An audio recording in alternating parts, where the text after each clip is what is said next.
akkor azt mondta, hogy hát nem akarom elhinni, vagy nem akarom. Azóta kiderült, kiborították, hogy kénytelen elhinni, hogy amit én 2 hónappal ezelőtt elmondtam, és az nem tetszett neki, és mérlegelés tárgyát képezte, az most már ténykérdés. És az a baj, vagy az a jó, az a szerencse, ez ilyen nézőpont kérdése, hogy egyre több ilyen visszajelzés van, hogyha lehet, hogy tévedünk bizonyos kérdésekben, de a súlyponti kérdésekben abban még nem sikerült mellé lőni, nem sikerült mellé nyúlni. Nyilvánvaló azért van ez a kemény mag, aki ezt leköveti, mert pontosan érzi, hogy ez az az irány, amely az igazságot képvisel. És ez az az irány, amelyről ha valaki rátalált, akkor egyszerűen nem tud, nem képes már letérni, mert elkezd elemző módon mit lehet? Gondolkodni. Majdnem azt mondta, hogy elemző módon gondolkodni, de az nem biztos, hogy jó, mert vagy gondolkodik, vagy elemző módon, mert a kettő, hát aki gondolkodik, az elemző módon képes gondolkodni, mert az elemzés az maga a gondolkodás, aki nem analizálja, aki nem szedi darabokra és nem rakja új, nézzük már meg másik oldalról, nézzük már meg közelebbről, távolabbról, nem elemez, az gyakorlatilag nem is gondolkodik. Ugye az kész sablonokat fogad el, az se baj, ha a szíve szerint, mert nem mindenki képes ezt megcsinálni, azért valljuk be, intellektuálisan nem biztos, hogy olyan kognitív, ezt így mondják csúnya szóval, olyan szinten fejlett, viszont ha a szíve megsúgja azt, hogy már pedig érzem, hogy ez jó, ugyan nem tudom minden elemét, de ennek így kell lenni. Nem én kutattam ki, vagy én fitettem ki, nem én értettem meg úgy a kerek egészet, nem én raktam össze, de így, ahogy van, ezt a modult, ezt képes vagyok befogadni, mert a szívem, lelkem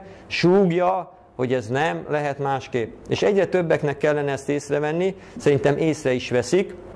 Szóba keveredett az, hogy azok a 1848-as, 49-es hősök, akiknek a nevét mártírom, a mártírok nevét, ugye, mint az aradi vértanúk ismerjük meg, és lehet, hogy már egy-két előadásban beszéltem róla, tudományosan nem néztem utána, nem is akarok utána nézni, egyszerűen a zsigereimben éreztem már akkor is, hogy valamiért nagyon nehezemre esett megtanulni, mikor kötelező volt, pedig egyébként ami a szívünk szerint való, azt nagyon könnyen megtanuljuk, szinte tanulni se kell, de valahogy kimondani nem tudtam azokat a neveket, amelyek ott föl voltak sorolva, és most jönnek vissza a források, hogy hát igen, aközött elég sok olyan idézőjelben külföldi volt, akinek el kellett vinni pont ezt a mártírom szerepet, akkor is be kellett vállalni, hogy a rabbinátus, a világ rabbinátus tovább tudja csinálni a magyar ellenességet, és azok lettek most a hősök, azok lettek az aradi vértanúk között ugye a zöm, akik egyébként valójában a nemzet ellenségeként szerepelnek ma már.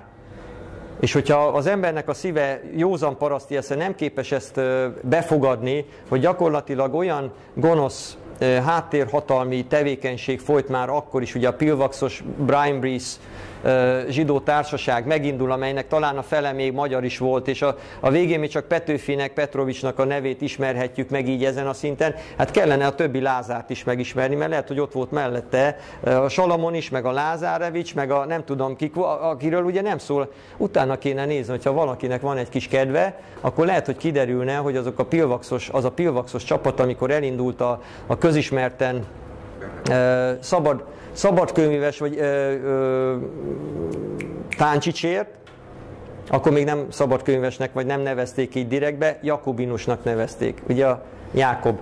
A jakobinus az, akik megcsinálták annak idején a nagy franciának mondott zsidó diktatúrát, a jakobinus diktatúrát. Na, a Táncsicsot mentek kiszabadítani, tehát ennyire volt ez gyakorlatilag magyar forradalom kezdet. Fiatal zsidók világforradalmáról van szó, és ez az a történelmi kör, amit hogyha az ember nem tud így visszamenőleg úgy összerakni a fejében, hogy ez volt már 100 évvel ezelőtt is, ez volt 150 évvel, 200 évvel ezelőtt is, és ezek egymásra rakott moduljának az eredményeképpen van az, hogy mi most itt Hódmezővásárhelyen, Lázárfalván, a közismerten a legocsmányabb pofájú zsidó, ugye Lázár Janiról van szó, a János az nem tudom honnan lett, mindegy, városában pedig, mint a közel lenne hozzá, majd a valamelyik villanyoszlopnak lehet, hogy lesz ő hozzá közel, remélem, hogy idáig eljut a dolog nagyon gyorsan, egyre több lelkiséget magasabb szinten művelő, szellemiségben otthonosan mozgó helyről kapom vissza ugyanazt az információt, hogyha jól csináljuk, és már pedig jól csinálni, csak akkor tudjuk jól csinálni azt, amit teszünk, ha tesszük, mert ha tesszük, akkor nem tudjuk elrontani, akkor csinálunk rosszul, nem tennénk.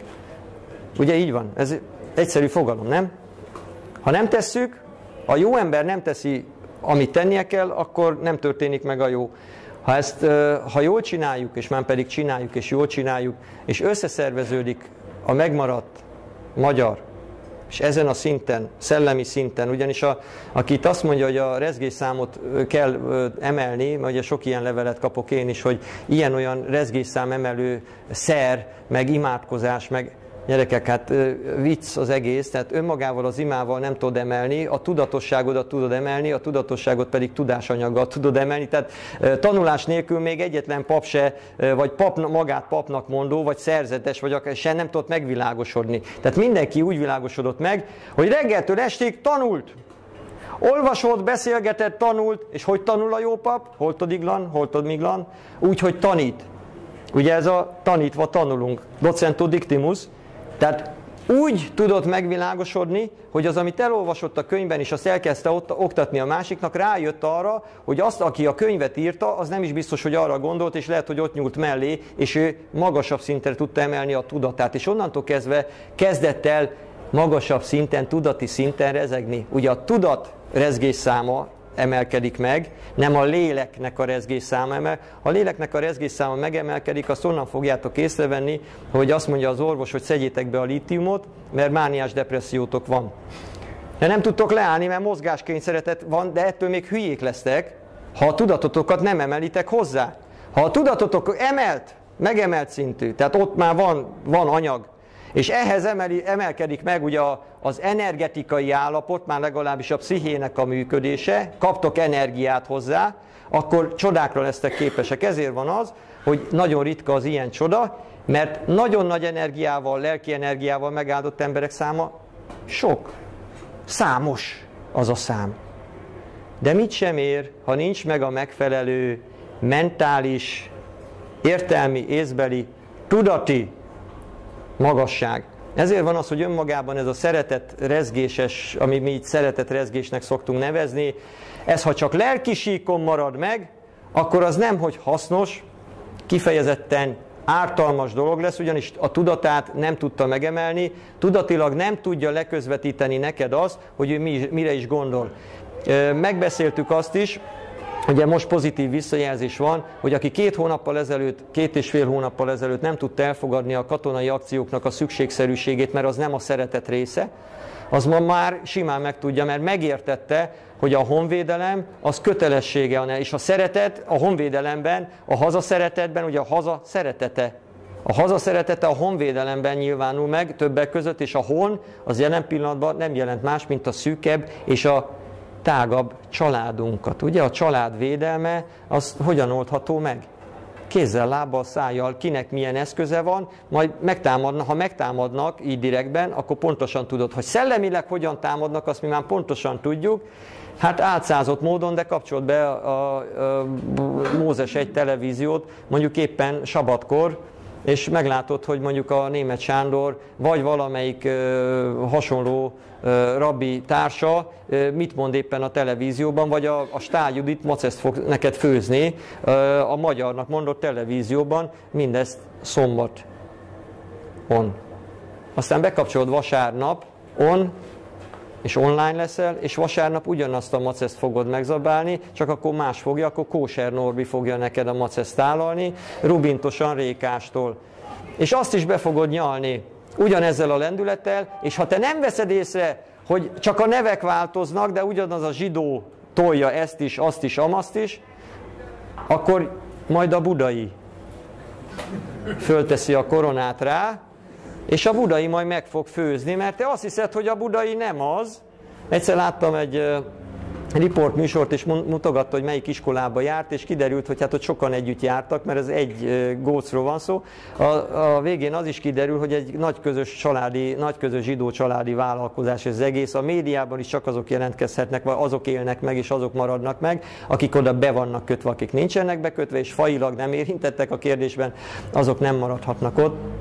Tehát ez a helyzet nem tartható. Egyre többeknek tűnik föl külföldön,